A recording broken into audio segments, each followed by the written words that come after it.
കഴിഞ്ഞ ശനിയാഴ്ച അതായത് ഫെബ്രുവരി 15-ാം തീയതിയായിരുന്നു കർഷക രക്ഷ മുന്നേറ്റ റാലി നടന്നത്. കത്തോലിക്ക കോൺഗ്രസ് ചങ്ങനാശ്ശേരി അതിരൂപതയുടെ നേതൃത്വത്തിൽ സംഘടിപ്പിച്ച ഈ അവകാശ സംരക്ഷണ റാലി വൻ വിജയമായിരുന്നു. നമുക്കറിയാം, കടുത്ത ചൂടിനെ അവഗണിച്ച് പതിനായിരങ്ങളാണ് തങ്ങളുടെ അവകാശം നേടിയെടുക്കുന്നതിനായി തെരുവിലേക്ക് ഇറങ്ങിയത്. വോട്ട് ബാങ്ക് മുന്നിൽ കണ്ടുകൊണ്ടുള്ള നീച രാഷ്ട്രീയ നീക്കങ്ങൾക്കെതിരെയുള്ള പോരാട്ടമായാണ് ഈ പ്രതിഷേധ റാലി അവർ മുന്നോട്ട് വെച്ചത്. മങ്കൊമ്പിൽ നിന്ന് ആരംഭിച്ച റാലി അത് അവസാനിച്ചത് ചങ്ങനാശ്ശേരിയിലെ SB കോളേജ് ഗ്രൗണ്ടിൽ നടന്ന സമാപന സമ്മേളനത്തോടെ ആയിരുന്നു. ചങ്ങനാശ്ശേരി അതിരൂപതയുടെ നേതൃനിരയും AKCCയുടെ നേതൃത്വവും തുടങ്ങി നിരവധി പ്രമുഖരാണ് ഇതിൽ പങ്കുചേർന്നത്. എല്ലാവരുടെയും പേര് ഞാൻ എടുത്തു പറയുന്നില്ല, വിഷയത്തിലേക്ക് വരാം. തുടക്കത്തിൽ ആളുകൾ കുറവായിരുന്നെങ്കിലും റാലി മുന്നോട്ട് നീങ്ങുന്തോറും ക്രമാതീതമായി ആളുകളുടെ എണ്ണം വർദ്ധിക്കാൻ തുടങ്ങി. കർഷകരുടെ ആവശ്യങ്ങൾ ശക്തമായി അവർ മുന്നോട്ട് വെച്ചു. ന്യൂനപക്ഷ ആനുകൂല്യങ്ങൾ നൽകുന്നതിലെ ചേരിതിരിവ് അവർ ചോദ്യം ചെയ്തു. എന്തിന്? വന്യമൃഗങ്ങൾ നാട്ടിലേക്ക് ഇറങ്ങി മലയോര കർഷകരുടെയും അവിടെ വസിക്കുന്നവരുടെയും ജീവിതം പിച്ച് ചെയ്യുന്നതിനെയൊക്കെ പ്രതിഷേധക്കാർ ശക്തമായി ചോദ്യം ചെയ്തു. നെല്ലിന്റെ താങ്ങുവില വർദ്ധിപ്പിക്കുക, വന്യമൃഗങ്ങളിൽ നിന്ന് സംരക്ഷിക്കുക തുടങ്ങിയ ആവശ്യങ്ങൾ കോർത്തിണക്കിക്കൊണ്ട് അവർ ഒരു ഗാനം തന്നെ രചിച്ചു.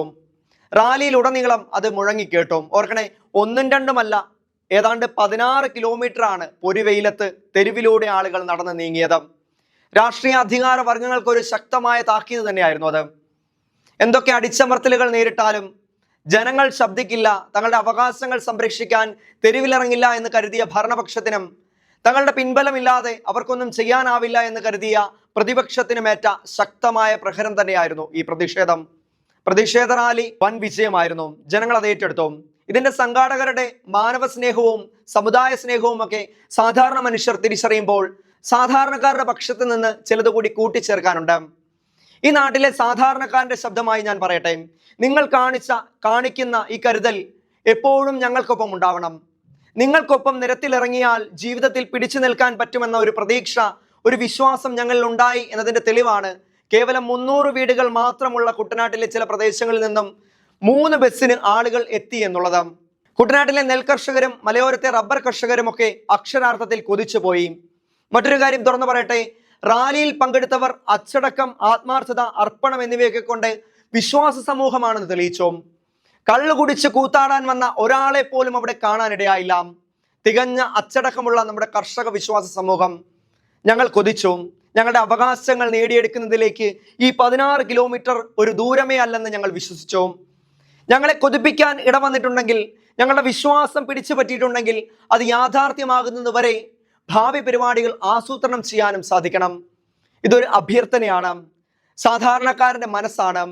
പ്രതിഷേധം വൻ വിജയമായി എന്നോർത്ത് തുടർ നടപടികൾ വൈകിക്കരുത്. തുടക്കമിട്ടതേ ഉള്ളൂ എന്ന് ഉറപ്പുവരുത്തണം.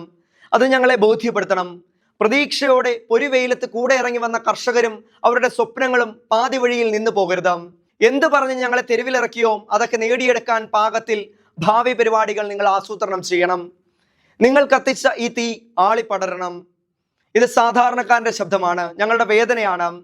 സാധാരണക്കാർക്കൊപ്പം നിലകൊള്ളാൻ, അവന്റെ പ്രതിസന്ധിയിൽ കൂടെ നിൽക്കാൻ വിശ്വസിച്ച് കൂടെ ഇറങ്ങി വന്നവരെ ഇനിയും ചേർത്ത് നിർത്തണം. സഭാ നേതൃത്വം തളരരുത്. അധികാരികളും ഗവൺമെന്റും അനുബന്ധ സംവിധാനങ്ങളും ഒന്നും ഉടനടി വഴങ്ങിയെന്ന് വരില്ല. വിഴിഞ്ഞം സമരം തകർത്തെറിയാൻ ശ്രമിച്ചതുപോലെ ഇവിടെയും നമ്മളെ തകർക്കാനുള്ള വഴികൾ അവർ നോക്കിയേക്കാം. പക്ഷേ നമുക്ക് ഒരുമിച്ച് നിൽക്കാം, ഒരുമിച്ച് നീങ്ങാം. ദൈവത്തിന് സ്തുതി.